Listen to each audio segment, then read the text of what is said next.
Sorry, I just wanted to say that I didn't actually watch the whole movie today. I watched, and we'll talk about why, but it was mainly because I was busy at work today and I didn't finish it. But oh, you thought it was problematic? Huh? It was too woke for you. Is that why? I was like, why is so much black music playing? No, no, I had a good time. Yeah, we'll talk about it later. But no, I didn't get a chance to finish it, and so I'm kind of pulling like a half Luis this week. Where like, what was the movie we talked about last week that he didn't Civil watch? War? Yeah, I'm kind of doing that this week, you know. Okay. But I watched. I'm going to be able to keep up with some of it. I'm gonna be in tune to some of the conversation. Make that face at me one more time, Ed. How much did you watch? I watched 53 minutes of this movie, which is basically half. Not even though, is it? Basically half. Not quite. We're going to get to spoilers talking about Monkey Man later in the episode. We'll do like a little non-spoiler like reaction, then we'll get into spoilers. But before we do all that, let me introduce to you the show. Welcome back to Punch Drunk Nerd, the podcast where three friends, three amigos, three bambinos, three compadres, three pals talk about nerd shit. Is that what we're calling ourselves? Sorry, now? I was chasing a fly over here, and then you just went quiet. My name is Luis Gonzalez, and with me is Miguel Sanchez. Deadpool. And every week we talk about the news. We talk about some trailers. We do a feature discussion about a movie. This week we're doing Monkey Man, directed by Dev Patel. And then at the end, we're going to talk about what we're into. So, like, subscribe, all that stuff. Please, for the love of God. No, I'm just kidding. Do whatever. No, we don't want to sound desperate. Hey, guys, thank you for liking and subscribing. Okay. Yeah. You know what I mean? If you could just smack that ding dong button. You guys know what to do. No, I'm kidding. We never do that in this show. We're going to talk about the news. Big news really happened today. Well, not today. I don't know why I said today. Big news happened this past week. Have you guys heard about the Delta Emulator? That blew up the chat, man. I blew up by the chat being blowing up. It was me blowing up the chat. I was the one hyped about this. If you don't know, the listeners at home, the Delta Emulator is this new app where people can emulate old games from Nintendo to Sega to N64, all Game Boy. It's kind of like it hasn't happened officially through the App Store. So I don't know, officially. So you can go in there, and this whole week I've been playing like old Nintendo games and Super Mario 3, playing Pokemon Red on my free time, and it's like my Game Boy is back in my hand. Playing DuckTales, things like that. Can you, I don't want to overtalk it, but can you kind of help me break it down just a little bit? I'm downloading an app, and is all the games I want to play are right there on that app? Great question, Miguel. You go to the App Store, the official App Store for the Apple Store, and you download Delta. And from there, that is just a player. That is just a way to play games. Now you need to get the games. I followed a thread on Threads, and it took me to archive.org or something like that. We'll link it down below.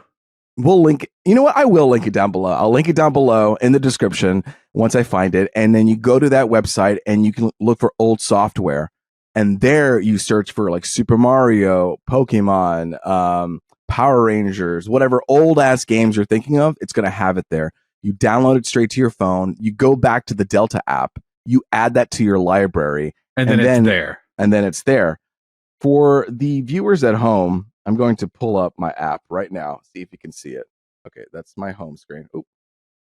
And you go Beautiful to layout. Delta, and you go to cancel that. Okay, so that's like it's divided into Game Boy into different platforms. Oh, nice. So you swing it. You swing it in each. That's the Nintendo 64 one. Damn, Ed, just imagine if you still had that iPhone 6S. You know what I mean? Your phone would melt. It'd be so hot right now.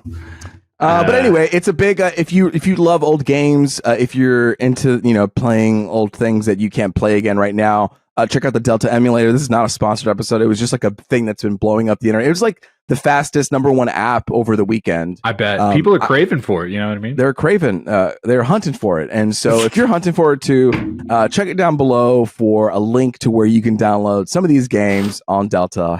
# not sponsored. # not an ad. Luis, another sponsored product we're going to talk about is Heinz Barbie-cue. Wait, hang on. Shut up, Oh. Luis. Ed, go ahead. No. Ed, Mr. Gamer, what do you got to hear to contribute to this portion of the I was news? just gonna ask you. God damn it! I was just gonna ask you to show me how to do that later.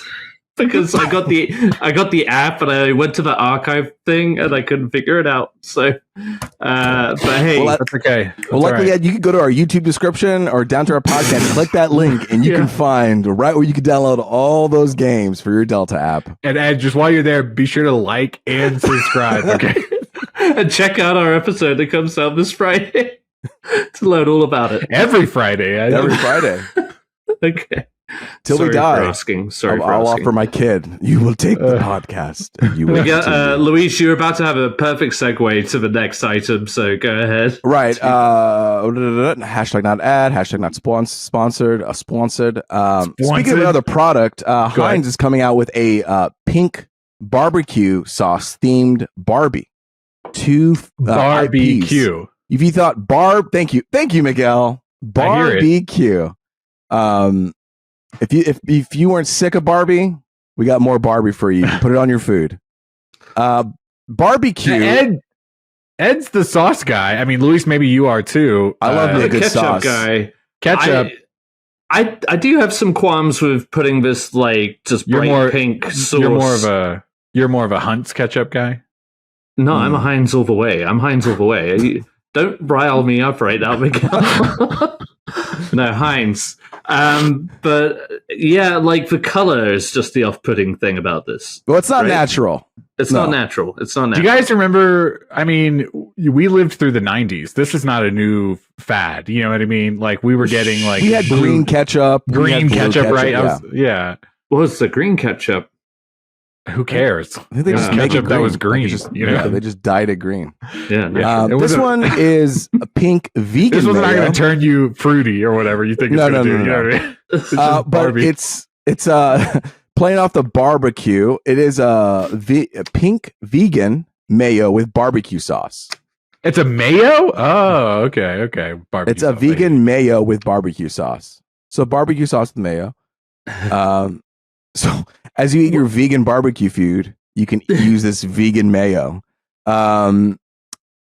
It's That's it. That's all I got to say wait about a second. this. I mean, I don't want to. Are you about to bust it out right now, Luis? Like you're kind of like the. Speaking of which, Yeah, I here know. it is. I'm going to taste test it. You're that guy most of the time, dude. I still have one Peeps Pepsi can in my fridge, and I don't want to Save it. open it. Save it. And this year, when Easter rolled around, I was like, all right, I'm going to re-up on the Peeps and Pepsi. This is how I know because we tweeted a thread or whatever. We threaded about this. Yeah, we Okay, did. you were like, "Yo, Pepsi, when am I going to get my? When am I going to get my peep?" That's going to be, I'm going to say that every year until I get Okay, my Peeps until you get Pepsi it. back. Yeah, Not really much else to the story except it's kind of crazy. Incidentally, Truff. You guys familiar with Truff hot sauce? yeah. The truffle hot sauce. They announced today, courtesy of. I mean, I saw this on IGN, but Of us. the Dark Side hot sauce, which is a Star Wars Darth Vader themed hot sauce bottle, which I thought was pretty Would try. It's, cool. Would try. So it came out Wednesday as we're filming this, and it's exclusive to IGN for a week. So if you want the Darth Vader Dark Side hot sauce, you got to go to IGN.com to the store. We'll link it. We'll link it down below. We'll link it. Fuck it. We'll link that one too down below. Okay, it's gonna be a linky day. Yeah, no, I'm aware of this one. This Truff. I tasted Have it. you tried it? I Yeah. have. I've tell tried us. all three. Um, Oh wait, you've tried the Dark Side one? You're saying? yeah, Oh, sorry. we had it. Don't We had listen it. to In, me. I work at IGN, so we got What? we got a bucket of sauce. It was just like unceremoniously, just like here's the sauce. We tried it a couple weeks ago, and the it's I've never had Truff sauce before. Okay, so this is the first time I had Truff sauce, and let me tell you, it's good, but a little oily. Like I think you got to That's mix it with your food. I think what I learned Was this is you have to cook with it. Was this the only Truff sauce you've had? Yeah. Okay. Have you guys had truff sauce? Yeah, Ed Yeah. put me onto it several years ago. And I've had they've got 3 different kinds. They just recently added actually a jalapeno lime sauce. yes, sir. They also have 2 kinds of spaghetti sauce, and they just started doing their own truffle oil and salt as well. But it started with 3 original ones: the black truffle, the chipotle truffle, and then there's a white truffle one, which is kind of expensive. There was also a Mario tie-in truffle where it was mushroom based. Oh, yeah, with Truff. With Truff, it was a Truff collaboration. Cool. I must with have missed Mario. that one. Damn it! Yeah, they need to make one for Ninja Turtles, and you'd get that one, huh? Yeah, what would they cross it with though? What's the flavor? there? Pepperoni. Yeah. Oh, I'm an idiot. Yeah, frog leg Turtles. You know what I mean? Grind a bunch of turtles. Yeah, my mind was going like turtle soup and shit like that. Idiot. Get the Splinter special. There's a bunch of rats. Rat. Superfly. Anyway, I was excited for that. I like it's Truff. very cool. Yeah, and the design of it's cool too. Yeah. Me and my coworker instantly started trying to look it up. It's I mean, where did this come from? Like, why? But I'm here for it, kind of thing. Yeah, like these pop culture and food crossovers, which has always been a part of my life. I don't know why I'm like getting excited about it now, but like adult food, hot sauce.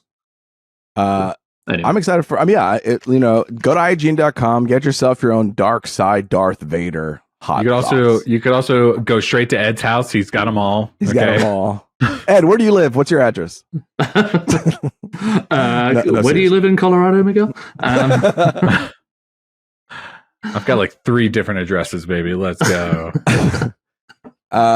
Speaking of Disney properties, Disney Plus is coming out with channel specific channels. They're coming out with channels, like TV channels on Disney Plus. So let's say you're there, you got a hot plate of food for a meal, excuse me, and you don't know what to eat. I can't decide. Do I want to watch Captain America Civil War? Do I want to watch Endgame? Do I want to watch Moon Knight? Well, now you can just go to Disney Plus and pick the Marvel channel, and it'll just play Marvel content 24/7. Similarly, they're also doing it for Star Wars. It's a new thing that they're testing out. Obviously, a lot of streaming services are trying new things. Listen, it's a hard economic time for us, and it's a hard economic time for the companies. You got Paramount Plus ready to sell itself off. Yeah, to whoever, please, to whoever. And Disney Plus is absorbing Hulu. It's absorbing Hulu, and so it's adding these new channels. What do you think about Disney Plus adding these channels to Disney Plus? I've got some technical questions. So is this just Ed, go ahead. Is this something like cable where if you hop on, it's already like midway through? It is what it is. Okay. Yeah. That's interesting. I could, in my darkest moments, I could sympathize that you're lost. You don't know what movie to pick. There's so much content to pick from. You know what? The sooner you can put something on. Yeah, I know the vibe I'm feeling, so let's throw this on and whatever it is. God help you if you land on, a shitty one, but like otherwise, like Eternals or something. Yeah. Yeah, but we also live in the world where you can just, exit. Wait, you said Eternals? Oh. Anyway, but would I use it? Like, I don't know. I might still be too picky. I'm like past that point now. You know what I mean? But I feel what Luis was trying to get at earlier is like sometimes you're just trying to sit down and eat. Yeah. Oh, that's true. Yeah. And there's like 73 things in front of me, and I gotta like scroll. And then there's another person plus a kid in my household that are like, well, I don't want to watch that. And it's like, yes. If I could just be like, this is what we're doing. Boom, throw it on. One cool thing would be like if, say, Peacock did like their weekend run of shows, like Friday night or Monday night kind of sitcoms, like run where they just have the newly released sitcoms roll back to back. Yeah. Like That's a for cool idea. instance, Yeah. Me and Sarah do Animation Domination on Hulu, which we just like every Monday night we're watching, Family Guy, The Simpsons, The Great North, Bob's the Burgers. Bob's the Burgers. Bob's the Burgers. Bob's the Burgers. You guys are literally experiencing like TGI Fridays in 2024. You know what I mean? Like, do you remember that when ABC did that? Yeah. When stations would do that, you know what I mean? Yeah. They'd be like, and this Thursday on Fox, you're going to catch like a block of television. It's Saturday morning cartoons, TGIF, Animation Domination Sunday. You know what I mean? They used to have that NBC Wednesday, Comedy Wednesdays with like The Office and Parks, all these other things. Yeah. So really what's happening, right? I'm not the first person to say this ever. Guys, are we going back to cable? Cable's coming back, you guys. And the new kids are coming up and they're going to be like, wow, this is great. And we'll be like, here we are for the next 70 years. Thanks. Let's go. I was listening to a podcast about this guy was talking about how he joined this new streaming service and usually most of his streaming service is ad free, like me. I don't pay for ads. I'm going to talk about that later. I mean, you know what I mean? And so he was watching something and it had ads for the first time. And his son's like, Dad, I like ads. They tell me what to get. And he's never experienced ads before. No. And when he saw them pop up, he was enjoying them as their own type of media and content. I don't like that. And so that is a thing that is also happening. Miguel, what were you going to say? No, I don't want my kid to ever be like, I fucking love commercials. You know what I mean? Yeah. Next thing you know, he'll be like, I would love like a 6-day work week. You know what I mean? Like we fought against this fascism. Okay. We don't need to bring it back. They want to be told what to do. No, it's what to I'm fumbling it's here. a vibe. It's a vibe tonight, dude. It's a but Toyota you know vibe. what? Like everything, like vibe. social media has become its own like commercial. Everybody's advertising something. They're used to it. Yeah. You know what I mean? Yeah. It's just like it's what they're building themselves. It's like if you used to ad out, you used to be a sellout. But now if you get ads, you're like, oh, good job. We're proud of you. Yeah. Fight the system. I was gonna bring this up later, but since you did it now, I'm watching something currently on Amazon Prime. And Prime Video has gone like an ad tier, you know what I mean, recently. And I don't know if you guys, Luis, you might remember this. I was watching Mad Men like a year ago, and I was telling you guys that I was watching Mad Men with ads on Freevee, and it felt natural. And you were really kind of beat me up about that. But the show that I'm watching now, and I'll talk about it later, I was telling Kristen, like, it just kind of feels natural that there's ads. And also the big thing is, I feel like I have like 6 or 7 streaming services ad free, and I already pay an annual fee to Jeffy B. You know what I mean? Like I don't watch enough Amazon shows to be like, I need this to be ad free. You know what I mean? Like I'll take an ad every now and then. So I hear your stance, Luis. You know what I mean? Where you're like, I don't want to do ads. Yeah. But I feel like, in a time and a place, sometimes they merit. You know what I mean? I think with live, for some reason, if it's live TV, then I have to give it a pass, I guess, because you've been taught that.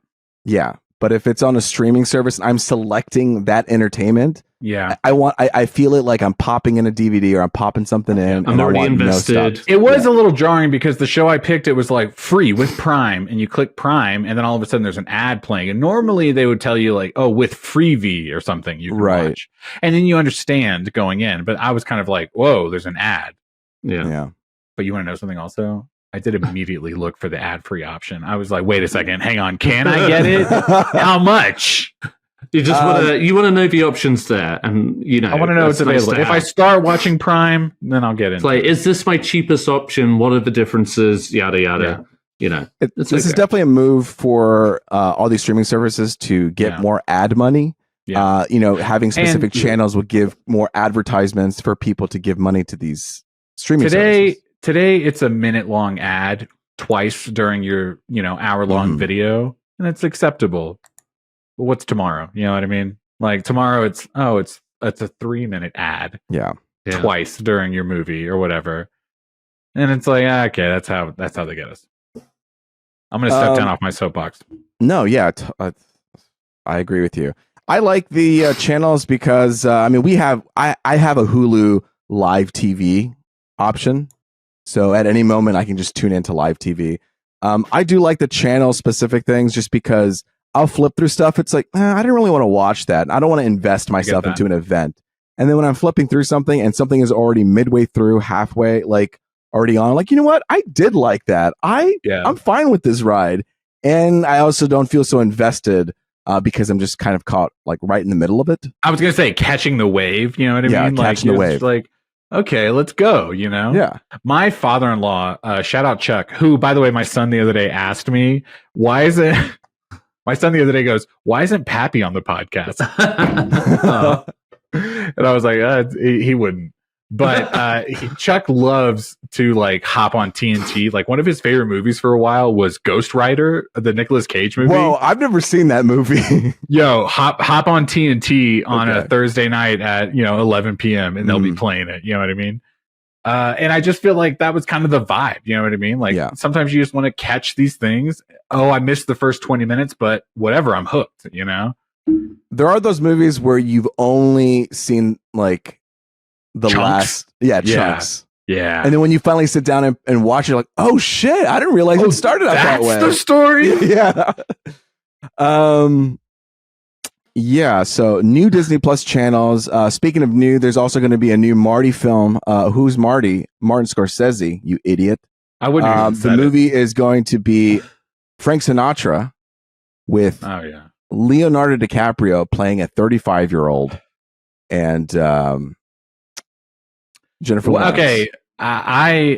Sorry, Ed, if you want to go first, I don't want to steamroll, but I have a couple thoughts about this, okay? Okay. First off, Killers of the Flower Moon, Leonardo DiCaprio was supposed to be playing like a early 30s something, you know what I mean? And I remember that was one of the comments that we talked about in my house was like, he just kind of felt a little older than that age range, you know what I mean? But I saw something the other day that was talking about how he doesn't quite look like Frank Sinatra, you know what I mean?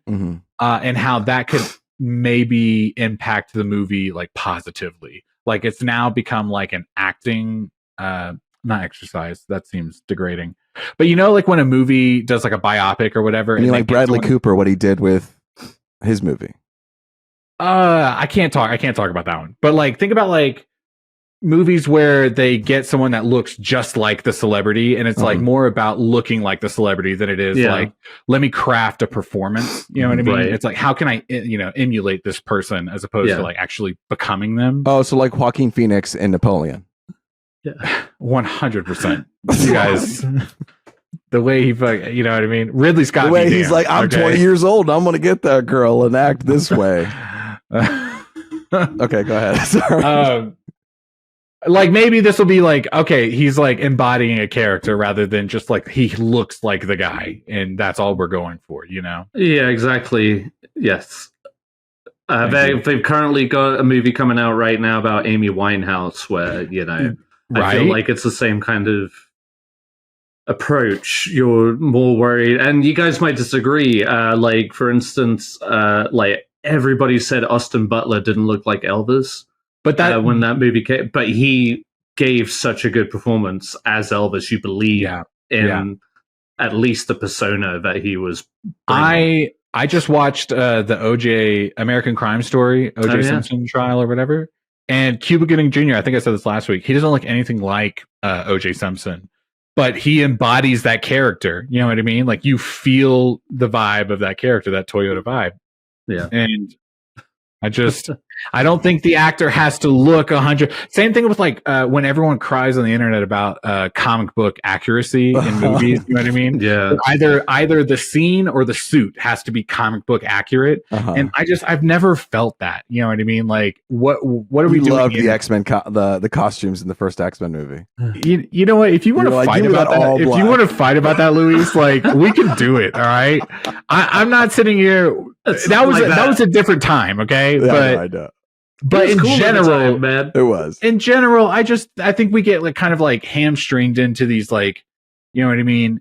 We paint ourselves into these corners. If what I'm trying to say is like it has to be this exact type thing. Right. Yeah. And if you're a little flexible and you go, it doesn't have to look exactly like the person or the scene or the suit or whatever. There's freedom to play around. Yeah, you know? It's the problem with fan casting these days. Everybody has their own perfect this character. That's so true. You know, it's so true. And God, how many fucking loops did the news go through about like the Fantastic Forecast and stuff like that. Yeah. It's just like, yeah, I don't know.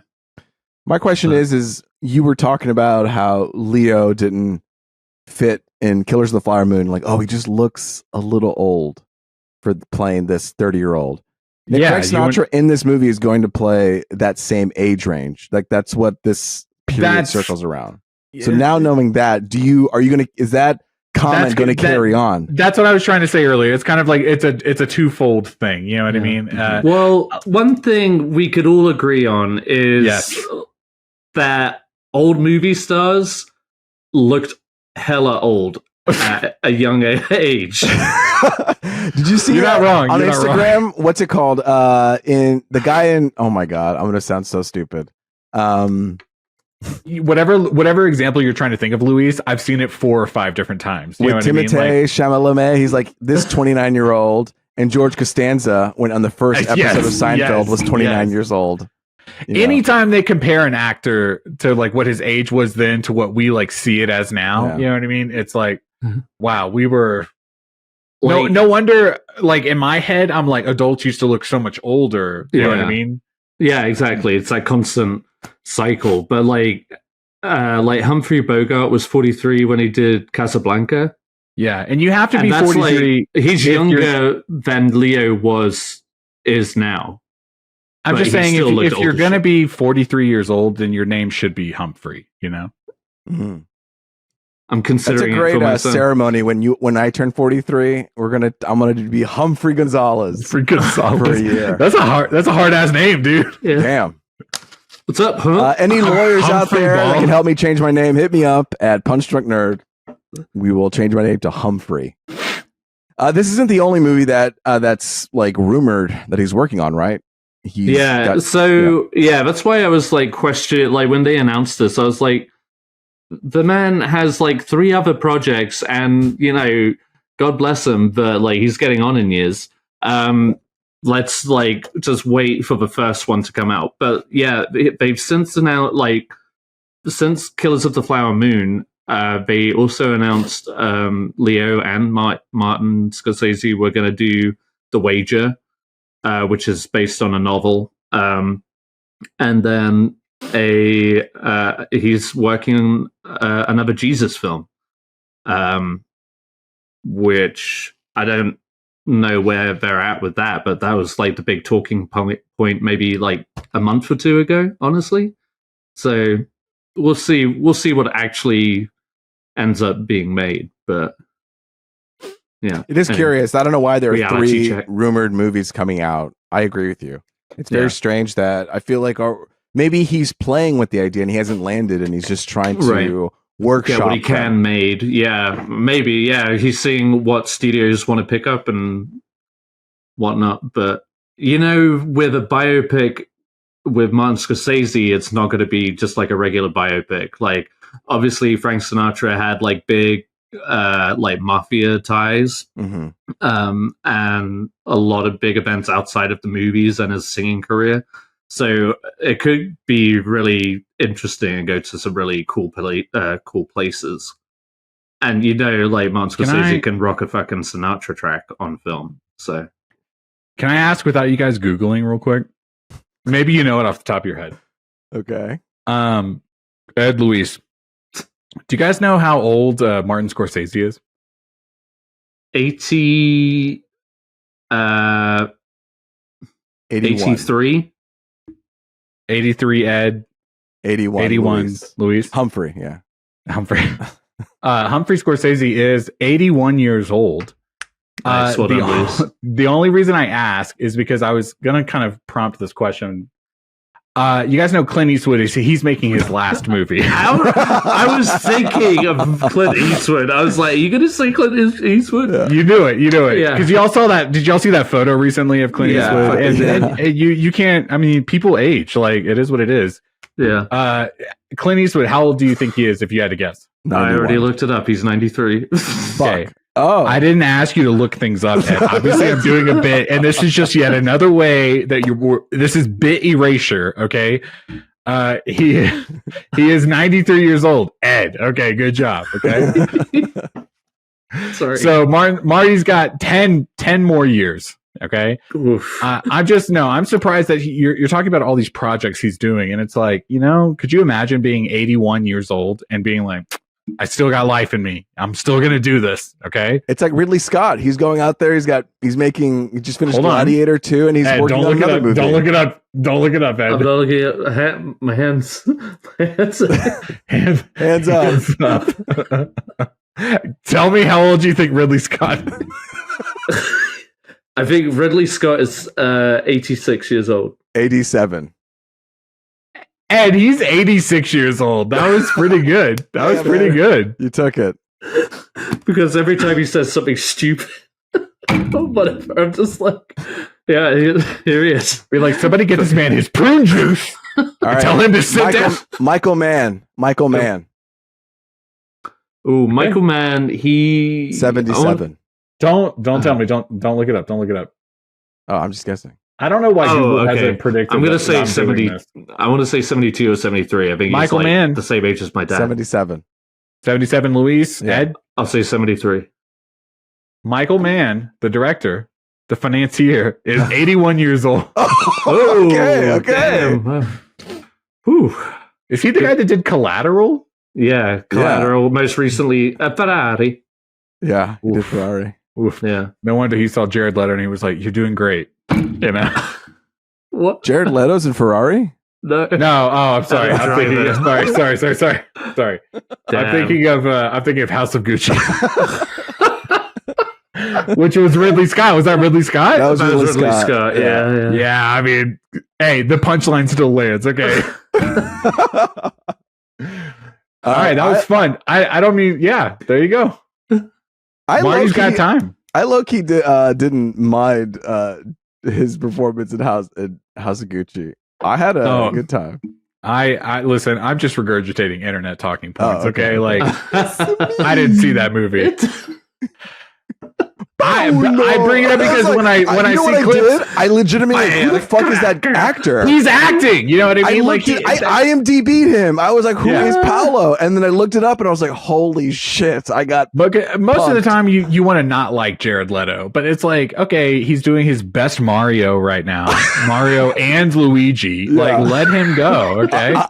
It got me to Google him. I was like, who is this guy? This guy's gonna be something. That's what I said. All right, guys, how old is Jared? Oh no, 46. This one I don't know. 46. Okay, Ed, go ahead. 44. Guys, y'all are so bad at this game. He's 52 years old. What? Okay, why did he drink? Starring in the next Tron movie. Oh my god, he drank from like the fucking Fountain of Youth. The vampire bat, yeah. He is a vampire, yeah. Morbius. Exactly. Got it. All right. Wow. You see, this is what you guys subscribe to Punch Drunk Nerd for, is tangents, okay? Rambles, a little bit of hoot nanny, okay? Yeah. Like, we're having a good time. Be sure to to find out everybody's ages. You didn't know that. Or maybe you were shouting at your car radio as you were listening to us. So, anyway. I just feel like we get into a trap with these, like, rants. You know what I mean? Yeah. I think that was good, though. And, I think somebody else is caught in a trap this week.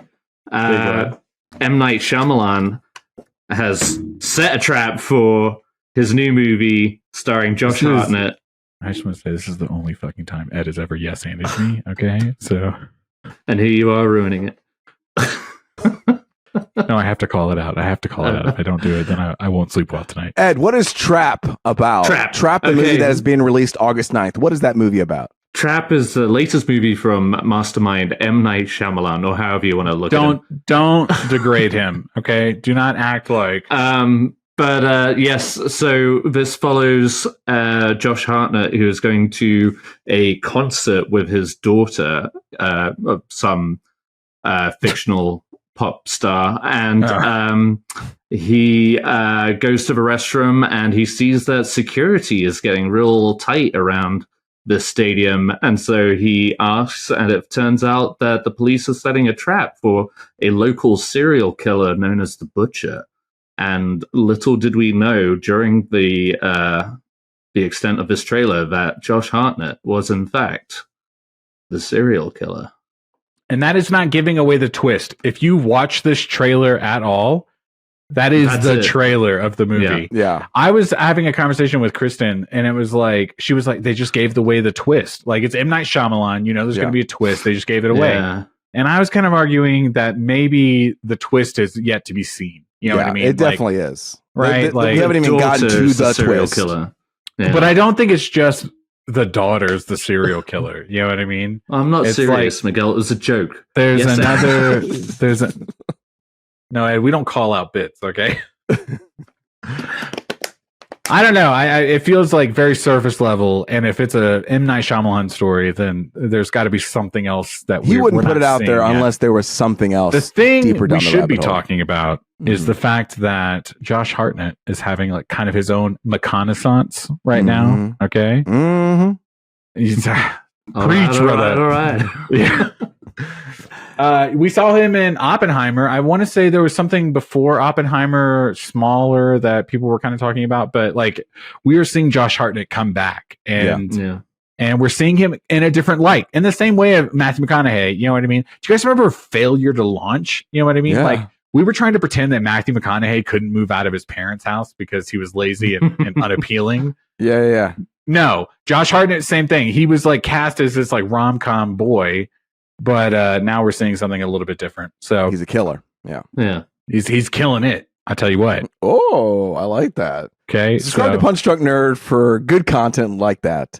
Yeah. M. Night Shyamalan coming out August 9th. You guys know who else is killing it? What? Or killing them? Who? Is a hitman. And not just any hitman. Mr. Fucking blanking on his name. Glen Powell. Mr. Glen Powell. Yeah. Of Top Gun fame, soon to be Twisters fame. He was also in Dark Knight Rises, the best movie since Dark Knight. He was also in Anything But You. Anything but you. With two T's. With two T's. He's having his own moment. Yeah, he is. In the sun. And he's got 2 more movies coming out later this year. And this one from Richard Linklater. You're a big fan. Linklater. Yeah. Yes, and some of your favorite movies, Ed. Go ahead. I do genuinely like Bernie. Starring Jack Black. Jack Black. Bernie? Jack Black? Yeah. Wow, I haven't seen that movie. The other ones, forever. like Before Sunset or Sunrise, whichever the first one was, I just find him a little. I appreciated your thoughts on Boyhood and about how you related to like the trajectory of like a boy's life and into adulthood. Yeah. And how like every actor in that movie was kind of like perfectly cast. Talk more about that, Ed. Yes, I did like that movie so much. Should have won the Oscar.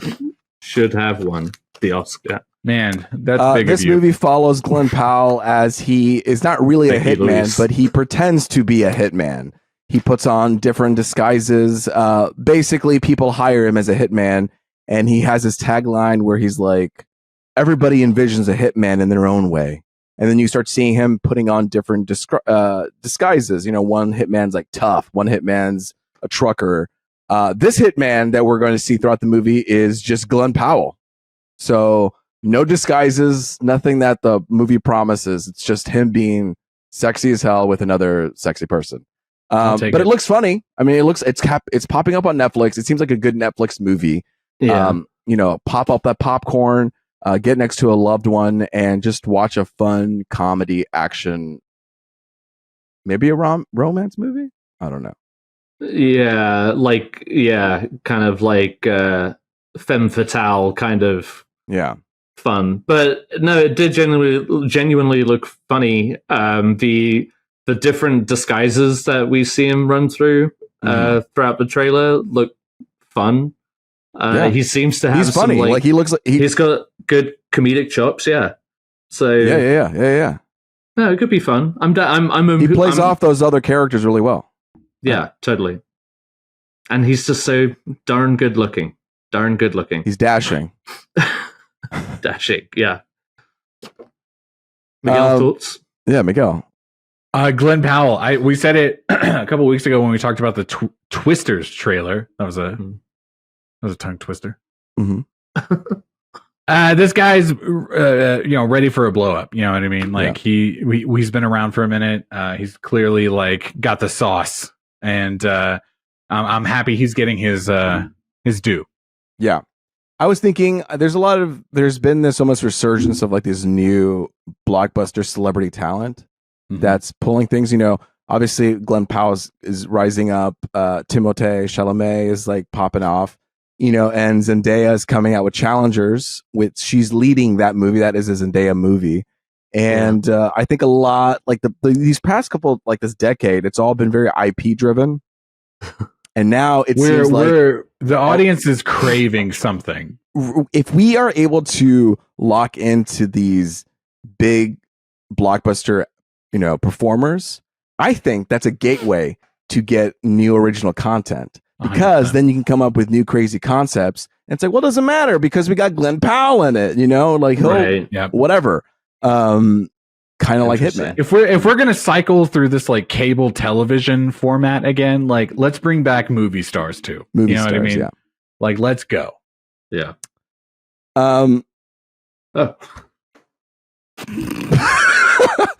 Bro, what happened? Looks like Ed just got scared on the podcast here. I live here.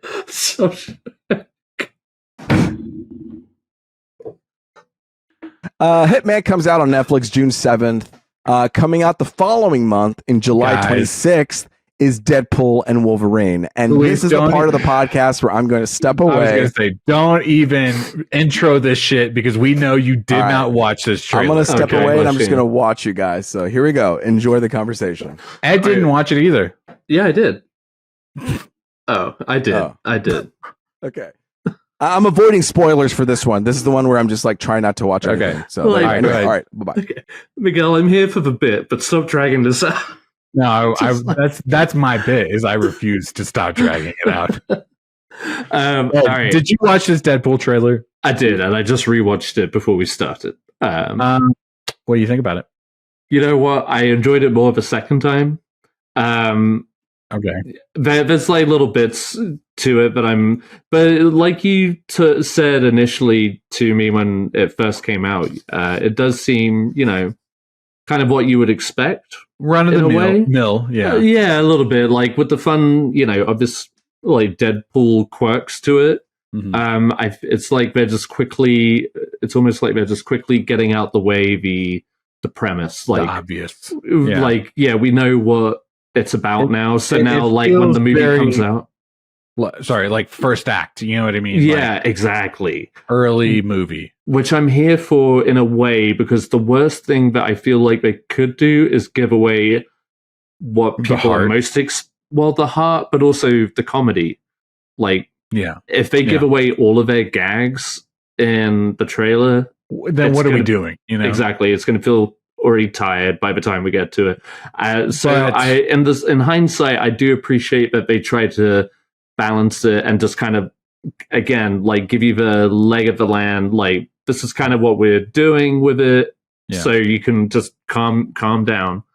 And then but I mean, nothing like I'm super wowed about particularly. Yeah, something I've kind of mentioned a couple times is I have seen, and I'm sure the internet as well has seen, so much of the like behind the scenes filming of this movie. Yes, that the what they chose to show in the trailer felt very.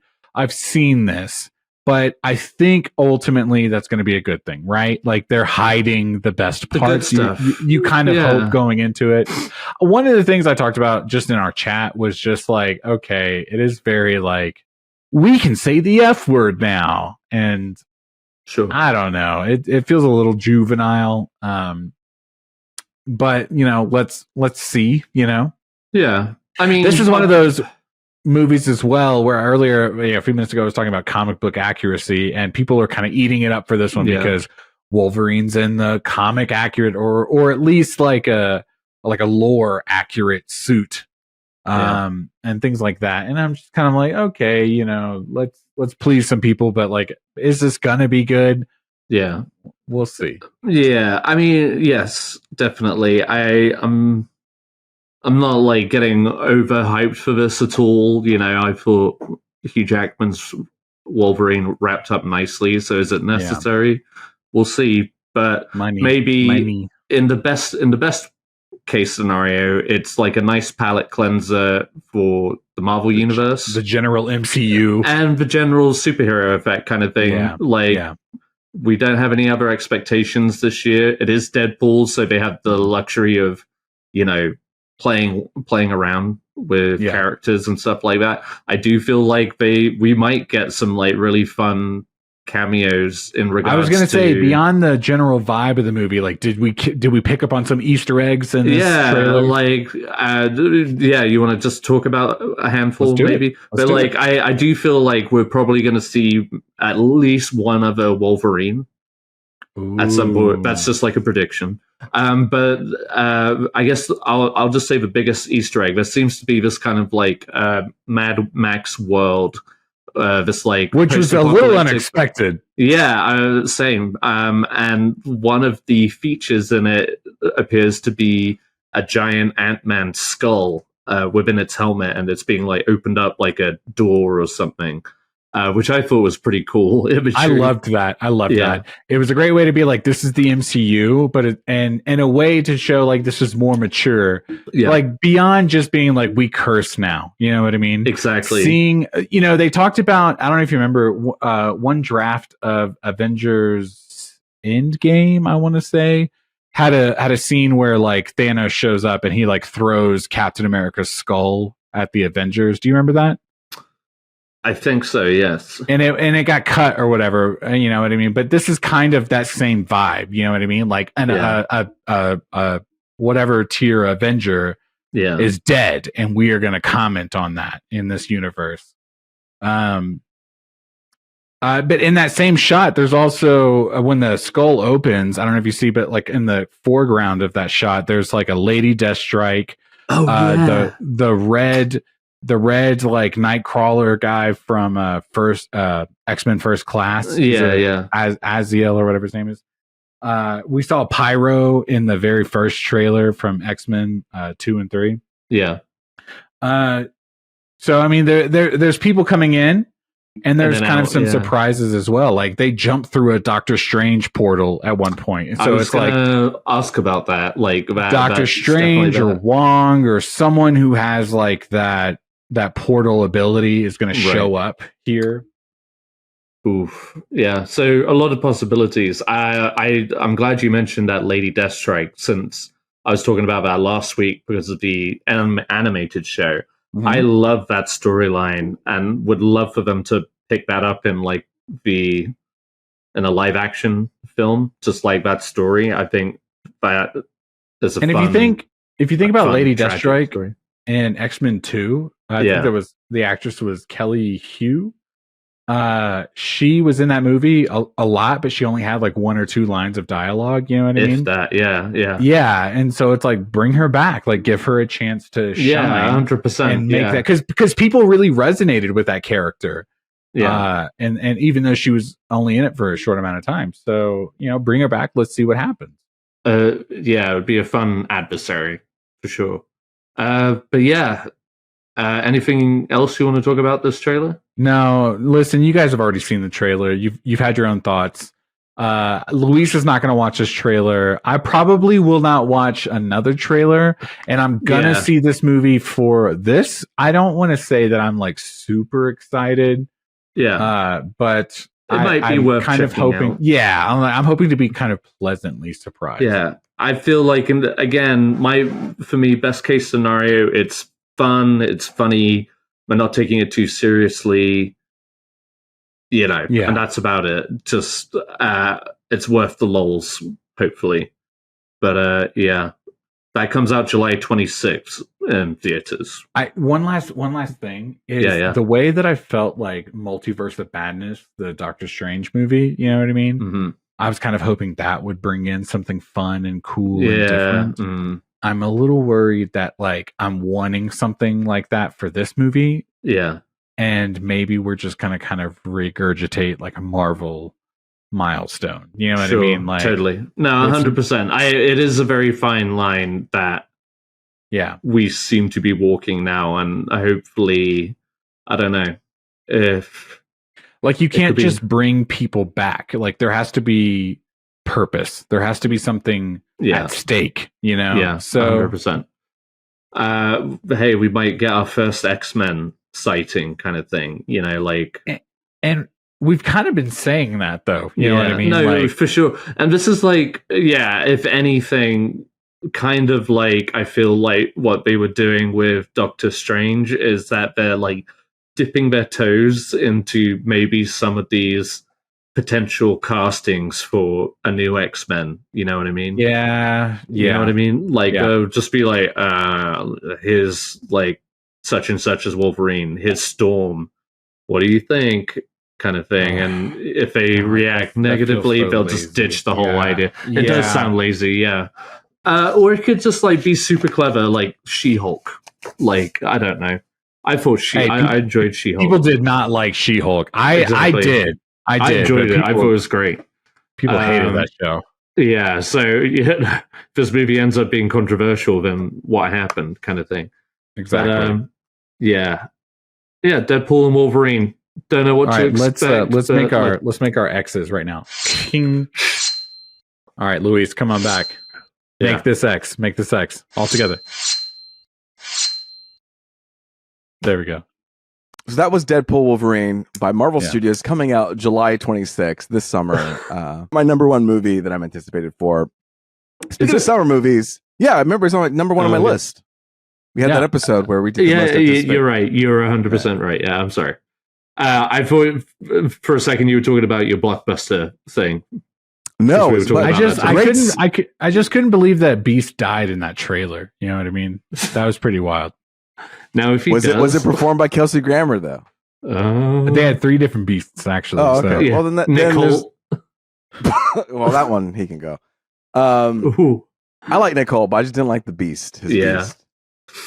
Deadpool Wolverine is going to be a big blockbuster hit. Just a preview of what's going to happen next week. We're about to jump into our feature discussion, Monkey Man, directed by Dev Patel. But next week, we're going to do our summer movie wager, where we're basically going to try to guess which movie is going to make the most money this summer. I'm so nervous. Ed won the first year. Miguel won the second year.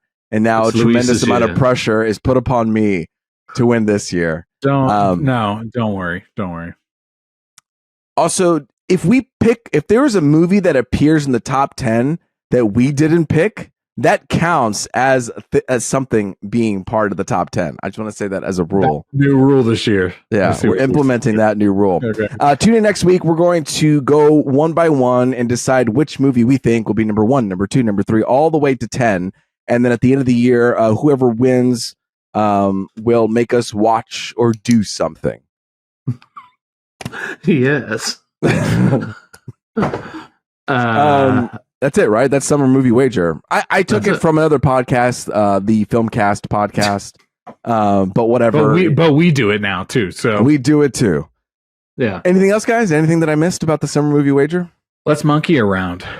Let's monkey around with Monkey Man. Monkey Man, according to the internet, is about an anonymous young man unleashing a campaign of vengeance against the corporate leaders who murdered his mother and continues to systematically victimize the poor and the powerless.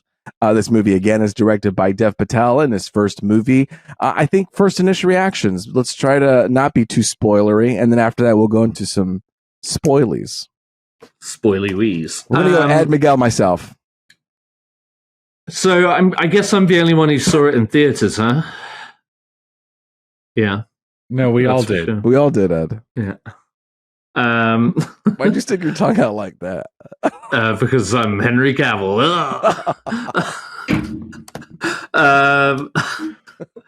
Overall, I thought it was just fine. I think it was a solid first effort from Dev Patel. In this kind of era of these like hard nut nobodies who beat the shit out of a lot of people, you know, this has like a unique perspective. It has some cool, interesting developments throughout it. I just feel like nothing. It didn't have like much of a wow factor. It didn't. In an era where we have movies like Nobody, John Wick, you know, even Atomic Blonde, all these, even you know, like Mission Impossible now, where the action is just like on point and has to be. And we just did, you know, Roadhouse, and that was also kind of like a stylized fighting. Bullet Train last year, you know. It just felt like a little, you know, just done. like a little bit of the same. Yeah, a little bit done. There were I thought a lot of cool setups, which we can get into more, obviously, but I just felt like it didn't reach its full potential every time it tried to try something new, you know? Overall, like I said, it is a well-done movie. I think Dev Patel shows potential. You know, it'll be interesting to see what he does. It's a very like visually striking film too, and he clearly had like a plan and a vision. So yeah, I think as far as that goes, you know, it was just fine. It was like a easy watch. You know, it takes itself a little too seriously at times, but overall, it was just fine. So you know, you bring up John Wick. It was a very John Wick movie, but they also comment on John Wick early in the film, and I found myself kind of, I'm not the biggest John Wick fan, you know what I mean, and I was just kind of like, oh, we're doing that, you know. So I don't think this movie was 100% for me. I did love the story of the movie. You know what I mean? Like Dev Patel, first time filmmaker, he's commented on the fact that he had to kind of like jump through hoops to get this film made. Yeah. Netflix was going to shelve it, and Jordan Peele was like, no, I'll buy it. You know, I think there's a lot of a story here, as far as like the process of making this film. And I'm very interested in seeing Dev Patel make more movies. You know what I mean? We talked about Robert Eggers. I sent that text tweet earlier this week that was like, he feels whatever about The Witch, because he was like, that was like early on in my filmmaking career, and I learned how to make movies after that. Yeah. And that's kind of what I want for Dev Patel. Like he's got a pulse for this or whatever. He you know, he can do this. I just maybe want to see something different. And that's there you go. So my reaction is afterwards. So I had a great time with this. As you guys know, I like the John Wick movies. I like these kind of fight, you know, choreograph movies, especially sometimes when we get action scenes where there's a lot of like quick cuts and you can't really interpret what's happening. My first thing is like, Dev Patel is just he's gripping when you see him on, you know, on the fucking screen on the monitor. But it's also crazy because I forget halfway through, it's like, holy shit, this guy is like in 90% of this movie more. And he's also fucking directing this movie. And I just kept getting taken aback by the fact that, like, you know, it's his first movie. And I've seen other directors do first movies. And as far as like doing a first movie, this is done really well in that sense. You could see that he is inspired like Quentin Tarantino is with his movies. You know what I mean? Like that man loves those those specific genre movies. And this guy, we got John Wick, we got Danny Boyle, we got like The Raid. You know, we got all of these, like, you could see what he likes, and he's definitely has some direction into it, but it is a first time person. But I think he's throwing out ideas that maybe like it doesn't coalesce at the end, like, you know, but it's still, I still had moments where I'm just like at the edge of my seat, you know, and it is a mixed bag, but I think Dev's performance and some of those action moments that pop out kind of pull you back in. And again, it's like, it's not perfect, but for me, it was fun. And we can get more into the details a little bit later. But let's get into them now. All right, spoilers now. Spoilers now. Okay. Yeah, no, I thought like everything to do with it. Oh, go ahead. Hello, brother. Hello. I actually had one question because I feel like this is a good talking point. I want to talk about tone. Sure. This movie enters into 3 almost distinct movies. Sure. Yeah. The very first half, like the very first half, is this grounded John Wick, like grungy city like vibe. You know what I mean? And then it goes into this thing where it becomes very introspective, and it's like a whole other like spiritualized movie. And then by the end, he almost becomes like a superhero. And it's like not as the vibes of what it was in the beginning of the first act. There are tonal shifts that happen. Now, for me, I enjoy when a movie changes tone sometimes. Like I like it can be done very well. It can be done very well. And I'm okay with a little whiplash. Like I consume a lot of movies and TV. I'm fine with someone to take that chance. But I am curious to hear your opinion, Ed. And Miguel, I know you only saw the whole thing, right? The whole to talk. I just wanted to know. I just wanted to know your opinion. Credits and left. I just wanted to see. I just wanted to hear your opinion on the tonal shifts, if that makes sense. Yeah, I felt like one of my biggest issues. I feel like is that the movie, and maybe this is maybe how they were selling it as that, and maybe that's the issue. Is like, if you go into this thinking it is a John Wick film, it isn't quite a John Wick film. It's kind of like, it's kind of, not giving enough credit to Dev Patel, what he does with it, because he's taking it to telling the story in India and intertwining it with that culture. And again, it's just like its own thing. There aren't a lot of guns even. But I felt like the move in the first act, like you were saying, Luis, it kind of builds up as this kind of gritty, like revenge plot. And when it gets there, we have that first action thing, and then it pulls back again. And then it's like a whole, nearly like another hour, it feels like, before it gets back into the action. And I feel like the movie loses a lot of its momentum then. And I'm all for, obviously they're building and like indicating that, there's a past and stuff like that. And it's a trope that's tried and true. You have to have the murdered whatever to go and murder all of these people or whatever. And I think he does some interesting things with it, and some actually very powerful imagery comes from it.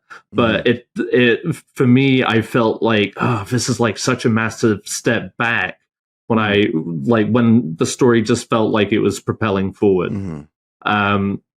So for me, it kind of just again affected the pacing that I felt with it, maybe. And again, I don't think the tones were so distinct. It just felt, again, more like a tempo, if anything.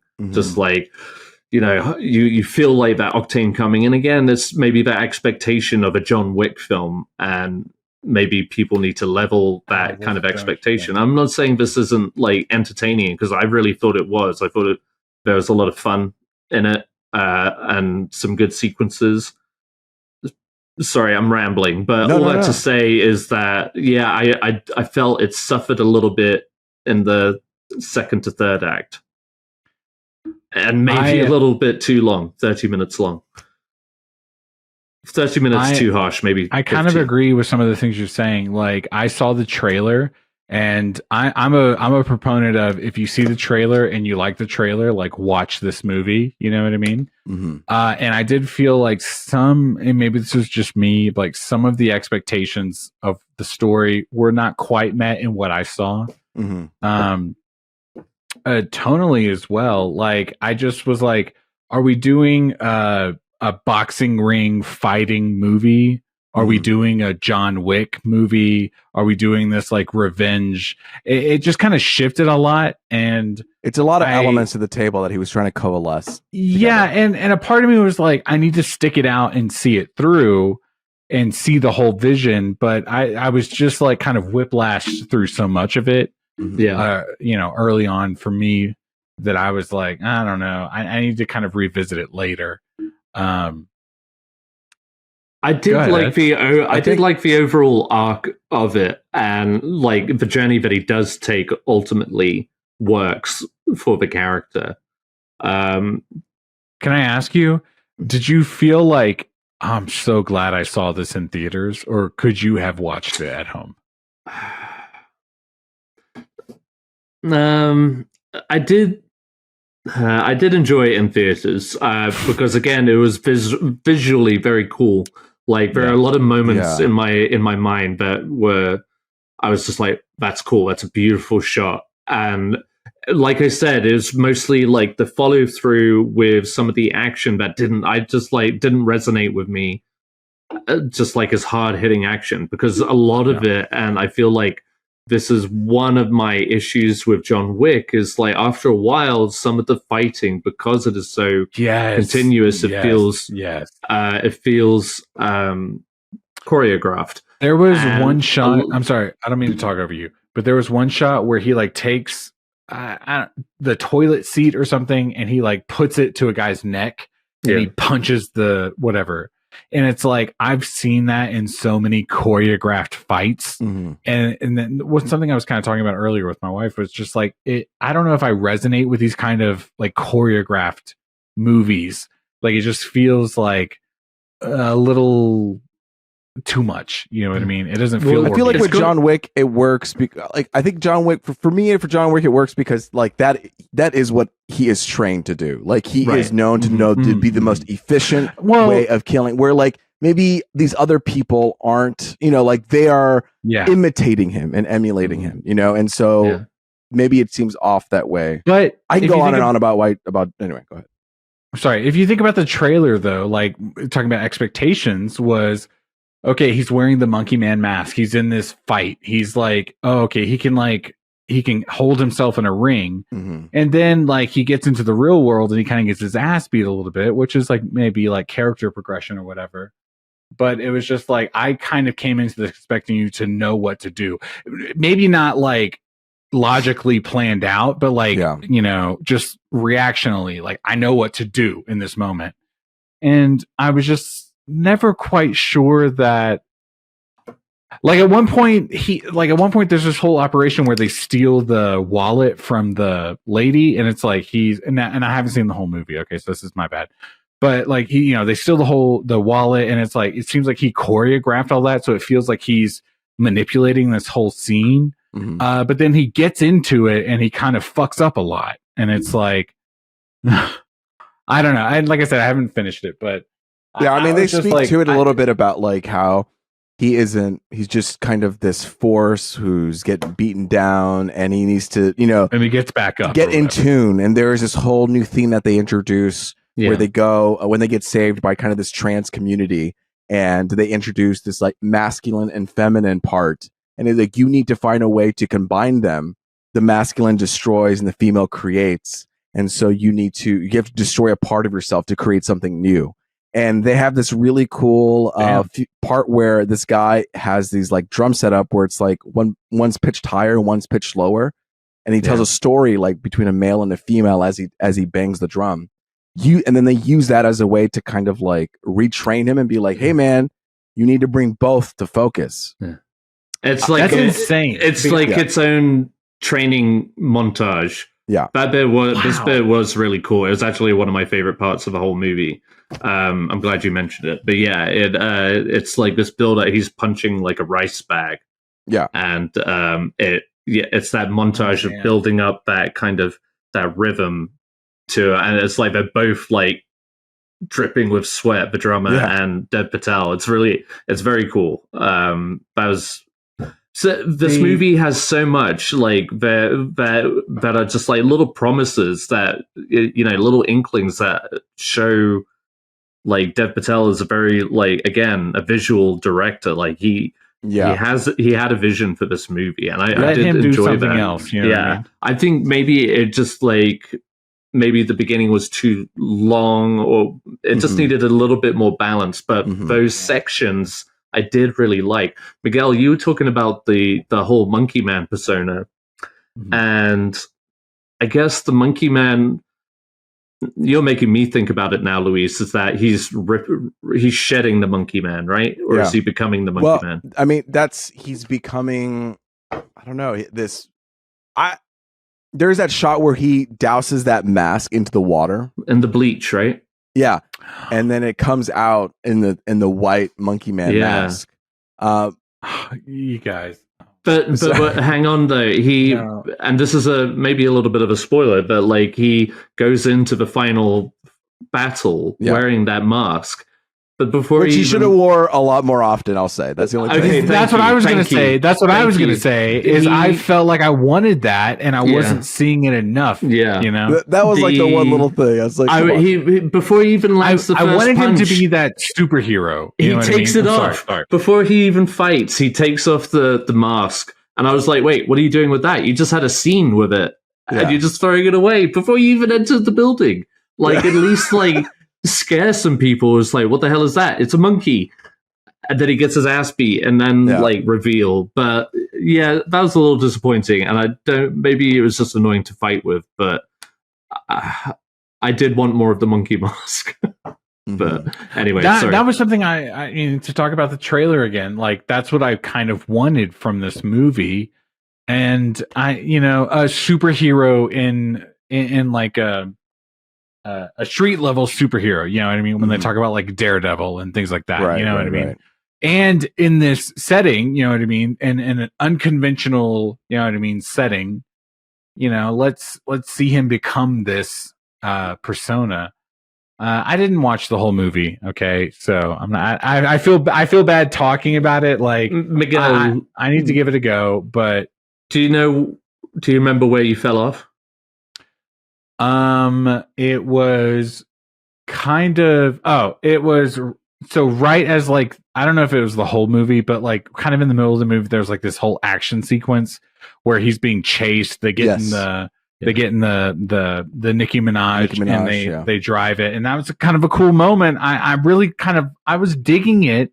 It was just like, I don't know if I could do a whole nother hour of this. Honestly, at that moment is when the tone, like that's the first. There's 3 parts, and that's fair. Then after that, you're like, "Whoa, this is the movie," and that's when he gets saved by this trans community, and then he goes through this whole other, 2 quick points. Okay, so they talk about the trans community very early in the movie, and I thought that was like, oh, that's kind of wild that they just randomly mentioned that. And hearing you guys talk about it, I'm like, okay, I definitely want to stick in with it and see, because I was not expecting that to be a more prevalent. Honestly, it'll be like episode 2, and like I think that is like a break for you to jump back in. That's good. Then you'll be like, you'll have a palate cleanse from what you've kind of experienced before. Oh shit, I forgot my second point. You stopped because you didn't want to keep watching or be bombarded by the action scenes. I was a little. I wasn't getting what I expected from the trailer, and I was just kind of a little bit like, let me come back to this later. I forgot my main point, but can we talk about thanks for having me on this podcast. Can we talk about one thing though? When that fucking axe was swinging around and catches the other guy's neck, I was just at the edge of my seat and giddy. And that got me like standing up from the couch. I don't know why. I had a good time with that. I wish I saw it in theater. Yeah, I wish I went to the theater and saw it. We have a nice big TV, but I do wish I saw it in theater. It was very cool. That one scene where they're fighting. And when the elevator. No, actually, it was like once they're in the area, like the bar area, and that elevator bit was cool. Yeah. But there's a bar scene, like where he gets up on top of the bar. And the background is almost like a sun. Mm-hmm. You know what I'm talking about? Yes. And just like that silhouette on that wall was very cool. It's replicating that, like the monkey going for the exactly. That's the direction. Like also, there is clear direction that he's giving. Yeah, and there was like a cool little like air punch moment when the community he'd been staying with, they came and had his back, and they come in with those fucking like maces and shit like that. And they're wearing these like dresses, and it's just like it's And swinging. the masks, the monkey, and it's swinging with the fighting, and I think that's just like a visual I haven't really seen before, and so it was nice to kind of like, oh, let me introduce something new here, where it was like this beautiful but also like destructive. I mean, this movie is brutal. Like, we could talk about John Wick and all these other movies, but I think this is more brutal than other movies are in the sense where like we're smashing heads, ripping off noses and throats. Like, it's definitely more like savage, like fighting, more again like hand combat, not gun. There's like a gun element to it, which I liked, but it's not overplayed. It doesn't get exhausting or anything. No, I mean, like I said, very promising stuff overall.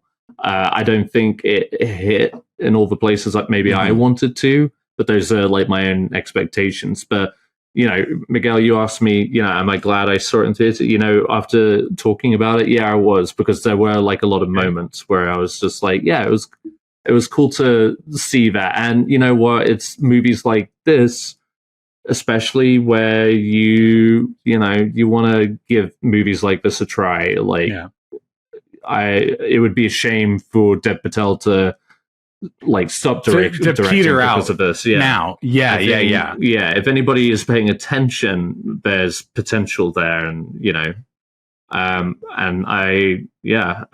the fact that he, you know, was leading and doing all the stunt choreography, you know, which I'm sure was like wrapped up into the budget, and like in it, you know, no, it was solid. It was a solid entertainment, you know. Miguel, you're gonna keep watching this movie. Yes, I'm sorry. I was gonna say I remembered my thought from earlier, and normally I wouldn't go back, but you guys were talking about like tonal shifts, and while I didn't see the whole movie, I would like to finish it because I'm intrigued what you're saying. Do you guys remember that movie? Do you guys remember that movie? Triangle of Sadness. Okay, that was like 3 very distinct tones that happened, and while you guys were talking, that was what I was kind of reminded of. Was like, oh, okay, like, you know, there's a shift that happens, and so I kind of want to go back and revisit that because of that. Great Triangle of Sadness. No, sorry, Monkey Man, because I saw all of Triangle of Sadness. Okay. But no, I just appreciated that idea of a shift of tone. Like, that could be very compelling, and it may be because I didn't necessarily, I don't know, buy into it immediately. Like, let me give it another go. Right. Monkey Man, you know, Check it out. Guys, it's in thank you theaters, guys. and it's coming to. It's in stream. You can stream it now, right? Digital on demand. It's what they call PVOD, Premiere Video on Demand. So it's like, to get it, it's like $20 to rent. Sounds very close to pedo. Who has PVOD? PVOD. Pedo. Stay away from him. That's a PVOD. If I ever saw one. No, it should be streaming because it's Universal movies, so it'll pop up on Peacock soon. But right now it's on PVOD. So let's move on. Had a great time. So let's talk about what we're into. I'm so assuring, Luis. Like, I'm having a good time. Ed, you're watching a couple things here. So many things. Do you want to talk about Ed? Do you want to talk about I could get through mine real quick. I don't have a lot to say about them. First off, Luis has continued on as the most incredible producer and just literally putting anything I request on Plex. So it's been the luxury. I told you guys I've been trying to watch more old movies, and I recently, you guys know, like, one of my favorite movies is Shane, right? By Jeff Stevens. Giant is another one of his movies that I've never seen before. It's set in Texas. It's got Elizabeth Taylor, Rock Hudson, and James Dean. This was one of those movies where he was like, they released it after he died, and got nominated for an Oscar posthumously. This was an interesting one. It was like a 3-hour-long epic, and when I say a Texas epic, it is literally that. It is set mostly in Texas. It's like a clash of like Elizabeth Taylor comes from like a wealthy family up north, and it's like that clash of cultures. Like Rock Hudson is like a ranch owner. He owns like 500,000 acres in Texas. He's a cattleman. And, he wants to raise his children a certain way, and they didn't take care of the Mexicans and stuff like that. And Elizabeth Taylor comes and shakes it all up. Meanwhile, James Dean is kind of like this, like, slick side character who kind of works for the landowner, and then he strikes oil on his little land. Mm-hmm. And it takes place over, like, a quarter century, like, it spans 25 years. Oh, wow. Following them growing a family and their kids growing up. Like Dennis Hopper is one of the kids grown up. So that was interesting to see him. Okay. Yeah, that's how old this movie is. Anyway, it was very good. It's very much of its time, but like George Stevens is like just kind of one of those directors who like was a all-American director, but he wasn't afraid to be critical of American ideals and point out American hypocrisies and stuff like that. You know what I mean? Yeah. But like his movies still feel very like true American in a good way. Like this is what ideal American should be, kind of thing. I don't know, but very kind of similar vibes to Shane, but nowhere near as good as Shane. Everybody should check out Shane. On the TV vibe, I've been talking to Miguel about this, but I've been getting going on Abbott Elementary finally. I'm still in season 1, but I have grown very fond of all the characters, basically. And I've realized that I'm basically the main character, Janine. I feel I was telling Miguel that like there's a quote from an episode 11 where she's called a pizza queen by one of the guys, one of the teacher's boyfriends, and it's because she was eating his pizza crust at a restaurant, and the reason being is she doesn't like to waste food. Which is definitely my, my mentality towards food, and especially pizza crust. Amongst other things, especially pizza crust. I hate wasting pizza crust. Don't waste that pizza crust. Like, pizza crust is there for a reason. Anyway, so I've been really enjoying that. I'm still only in season 1, but I can see why everybody has been talking about it. I've also started watching, and this is more so out of curiosity, the new Hulu series, Under the Bridge. Oh. You guys know which one I'm talking about? Starring I'm Googling it right now. Lily Gladstone.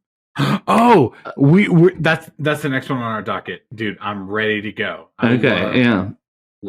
So they've got 3 episodes out on Hulu now. The 3rd one just came out today, I think. Wednesday, not Friday. Oh. So it's like a murder mystery. I think it's based on a true story. Luis, you pulled it up. I don't know if you can tell, but let's see. It's developed based upon the book of the same name. Okay, because it's set during the 90s, inexplicably, and I'm trying to figure out why. Please let me go next. No, I'm done, but that's it. So I've been watching that. If we're talking about 90s true crime, okay. I just finished watching, I said it last week, I was watching the American Crime Story O.J. Simpson season. Yes. Yes. You guys, he just died. I don't know if you remember that. Yeah, I learned it from a meme. Oh my god. Yeah. That season, I finished it this week, is top tier, like Ryan Murphy, true crime. It's a bundle of a lot of genres. You know what I mean? I'm having a great time.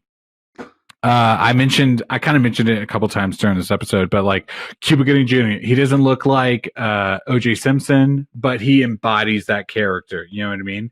I recently found out you can go on YouTube and you can watch the entire O.J. trial on YouTube in like 172 hours of video. Whoa, really? It's a ridiculous amount of YouTube videos, all hour lengths. Okay. And you see these characters on this show, you see them as their like live action counterparts. A couple of things changed here and there, but I feel like I kind of give Ryan Murphy a little bit of shit because I've seen a lot of American Horror Story. Mhm. But like American Crime Story seems to kind of capture that vibe of Ryan Murphy and real life all in one. You know what I mean? 100%. You get that real life feel. Like I didn't see OJ. I didn't see that trial growing up. I was 5 years old when it happened. But I get the sense of what was happening in that time.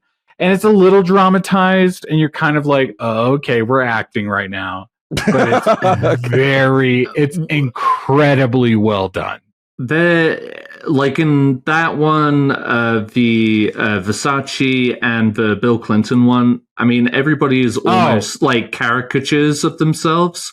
But it's done in a way that it feels like those realistic. are the two seasons I've seen. It was the OJ one and the Bill Clinton one, and I only watched the Bill Clinton one because the OJ one was so good. You know what I mean? Clive Owen was great in that. He's amazing. I just watched Children of Men. I was like, I have to go back into this season because he's so good as Bill Clinton. Why didn't you watch the Versace one? I don't know. It's good. I mean, it is. Thanks. You know, it's disturbing. Okay? It's like it's kind of a fucked up story that I wasn't aware of. But because I watched the OJ Simpson season, I was kind of into this like true crime / trial season. Sure. And that made me want to rewatch. I haven't put it on here because I'm rewatching Broadchurch right now. Broadchurch? Broadchurch. Luis, have you seen this show? I'm Googling it right now. Okay. Luis, please don't Google too much. Okay. Stop. Okay. Okay. Well, like, can I at least see the poster? Just look at the, but don't. Name? Yes, but also what's her name? Yes, you're not going to act like there's 3 what's her names. You're not going to act like we don't know the cast, okay? Okay. No, I'm sorry. I'm just watching it right now, so I didn't mean to get too heated. But Ed's seen Broadchurch. I was kind of into this like trial season because season 2 of Broadchurch is a trial. They pivot from the true crime to the trial. To true trial. Yes. Can I say? Let me say trial one more time. No, sorry. I'm watching Broadchurch. I'm having a great time. It's one of those hootenannies. It's funny that you brought that up because I was literally driving the other day, and I was just like, I would love to watch Broadchurch again. I'm kind of overdue. Yes. I don't think Sarah's watched it, so I might get her to watch it. Luis, I'm glad, Ed, you're mentioning Sarah. Luis, I'm telling you and Sarah on your end right now. Okay. This is a show it's one of the best shows of all time. On television of all time. Of all time. So should I not watch Under the Bridge and just watch this instead? Oh, 100%. I mean, Luis, watch whatever you want to watch. I'm just saying Broadchurch is a show you should be watching. What is it streaming on?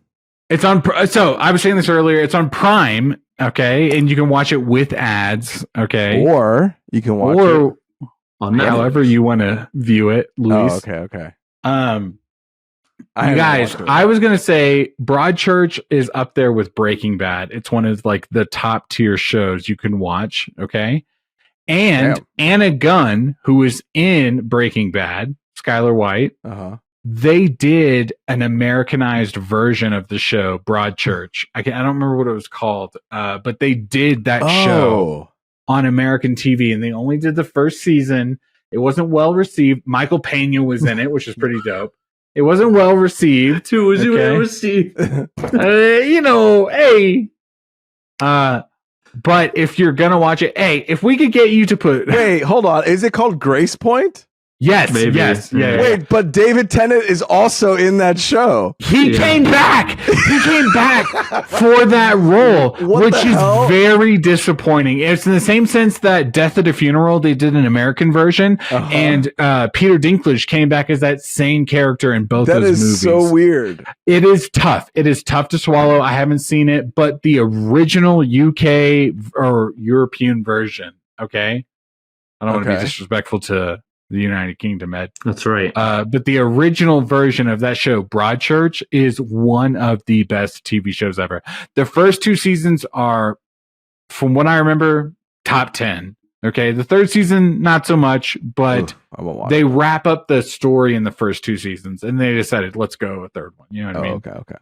But Luis, it's only 8 episodes. Sit down, watch that first season with Sarah. Okay. And tell me you don't love that show. Okay. All right. Tune in next week when I might watch this show to hear my opinion. You know whose opinion I want to hear now about a certain movie? Who? You. Ed's into this one. Let's go. Ed's into this one. So I watched Girls 5 Eva, which is a show on Netflix, originally premiered on Peacock. Instead of Forever, I get it. No, we'll talk about that in a second. I know what you're referring to. You're referring to Mission Impossible 7, Mission Impossible Dead Reckoning Part 1. Right? Yeah. We don't call it Part 1. Initial thoughts about it. Not my favorite Mission Impossible movie. I thought it was okay. I really liked Haley Atwell in this movie. I also like Palm Clementive. Yeah. Both of them were great. It just feels like an incomplete movie. I mean, that's what it is. It's because like we just started going, and then let's keep the mission going. And what's his name just like dips out in the middle of the movie. He's like, Ethan, I have to leave you now. And then, which is kind of Ving Rhames. Yeah, Ving Rhames. Yeah. I think it had some fun action pieces where like the car chase scene was really fun, but I think just leading up to it, like that first 30 minutes or 40 minutes, you could have trimmed that down. The pacing felt a little bit slow and odd and weird, and I think that I don't think that movie needed to be as long as it needed to be to get to only be a part 1 of a part 2. Sure. I'm fine with this AI thing. I know some people had issues with that. Yeah, not my favorite. I'm excited to see what the next one's going to be, just so we can finally like kind of get the full picture of it. Right, of course. Yeah, definitely had the part 1. What do you call it? Syndrome. Yeah.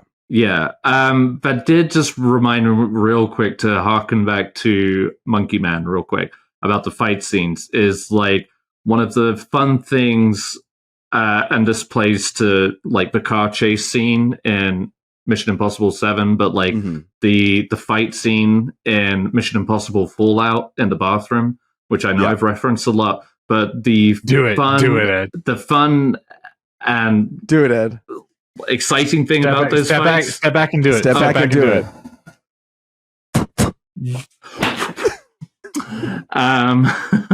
But like the fun element, or like one of the biggest things of how those fights work are that a lot of things happen that are unexpected and unexpected for the characters too. Like you see Tom Cruise and Henry Cavill getting like taken aback that this guy is kicking their ass so hard, and that's what makes it like such a hard-hitting fight, that they are scrambling to kind of get one dude under control.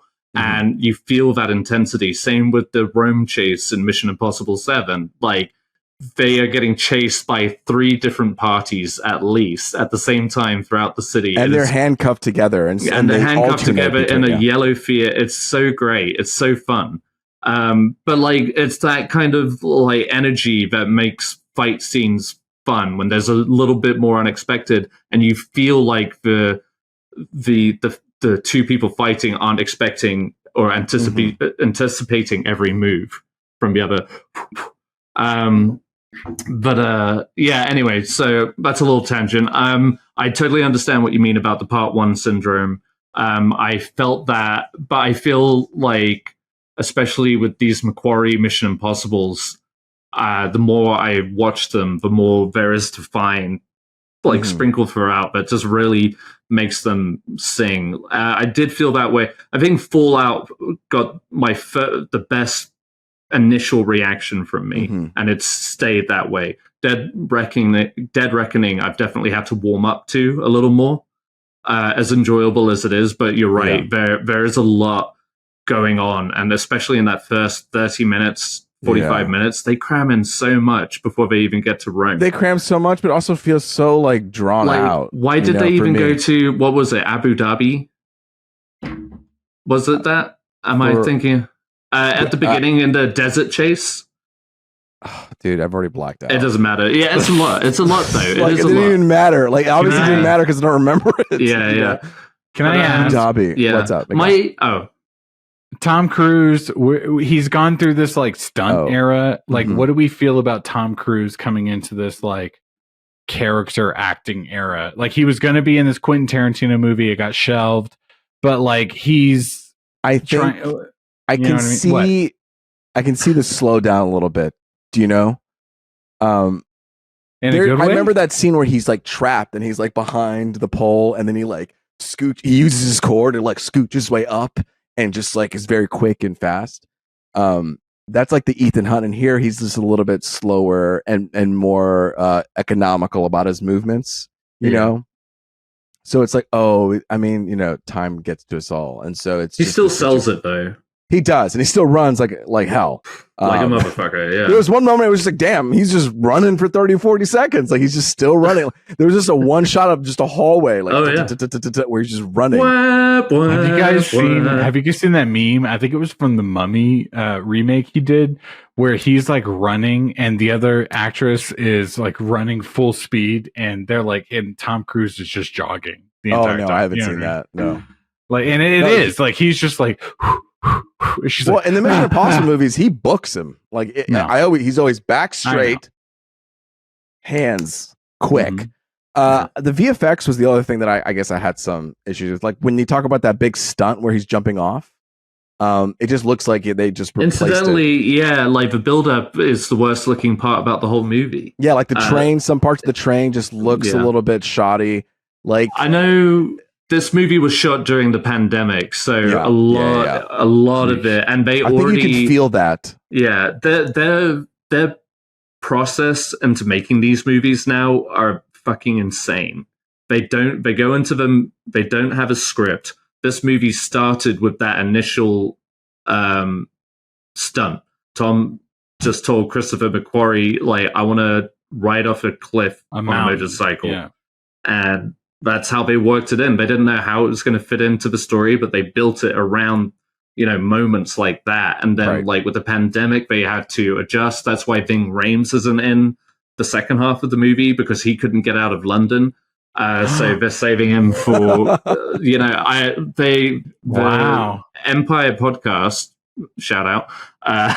We're we're giving so much free shit to these other companies. But no, they had like hours long conversation, like spoiler conversation with Christopher McQuarrie.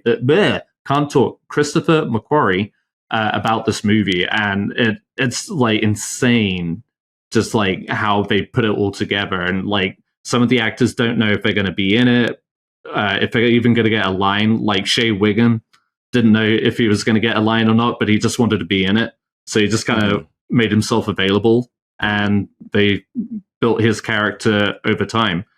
So yeah, I don't know. Maybe it's the filmmaking aspect to it that excites me so much, but I feel like since Rogue Nation, they've been like punch. Yeah, it's a fun franchise to keep up with, and I think it's like solid action. We should definitely do a ranking when the 8th. I'm ready. Out. Let's go. Yes. So I can rewatch them. That's Mission Impossible. And then I'm just going to wrap it up with a little dessert. Sarah's been watching this show, Girls 5 Eva, and she's watched it since season 1 on Peacock. Now their new season is on Netflix. I think they got dropped by Peacock, got repicked up by Netflix. And if you liked 30 Rock, if you liked Unbreakable Kimmy Schmidt, It is the same type of vibe. They even had another show called Great News, which only was out for 2 seasons, and not many people heard about it. But if you like those shows, this is a really funny show where Tina Fey and her writing team. It's not Tina Fey didn't write this, but it's somebody who wrote for her. But you kind of get the tone and the vibe of those shows where it could be silly. It has that like music, and they make funny commentary on society with just these one-line jokes. Oh, balloons. And great. Biggest thing is Sarah Bareilles. The singer. Yeah. She is like a lead in this fucking comedy. And she's good. She's like really funny. And she plays almost this like Tina Fey-esque type of character who's just trying to get by, but she's being weighed down by being like, this casual mom. And then the woman in Hamilton, what's her name? Who are the women in Hamilton? Miranda? No. Who? Anyway, one of the main performers in the actual Broadway show, she's also in Girls Five Eva, and so they have these moments when they kind of sing, and it's like, oh damn, they are really fucking good. And then you have, let me just look up the cast for God's sake, Luis. I've got it pulled up. Busy Phillips. If you know Busy Phillips, she's really funny as well. And Paula Pell is also in it, but it's a great cast. It has that Tina Fey vibe. It's by Meredith Scardino. It's in its 3rd season. It's about these one-hit wonder band from the 90s getting a second shot at fame. And so they're just kind of in their journey as they're just like resurging themselves as like this girl band, just kind of older and trying to make it. Yeah. So that's all. I've been watching that. It's a good time. Next week we're going to talk about we're going to do our summer movie wager, where again we're going to try to guess what movie is going to be number 1 in the box office. The rules are the movies are going to be in the range of the first Friday of May all the way to Labor Day. Easy to remember. Okay, let's go. That's it, right? There's nothing else I got to say about some movie wager. No. Prepare to lose. No. Until next time, it's been me, Humphrey Gonzalez, and with me's been Miggy Smalls and Deadpool. I didn't have one ready. Fuck you guys. Fuck you guys. And until next time, litigators. Bye-bye. Bye.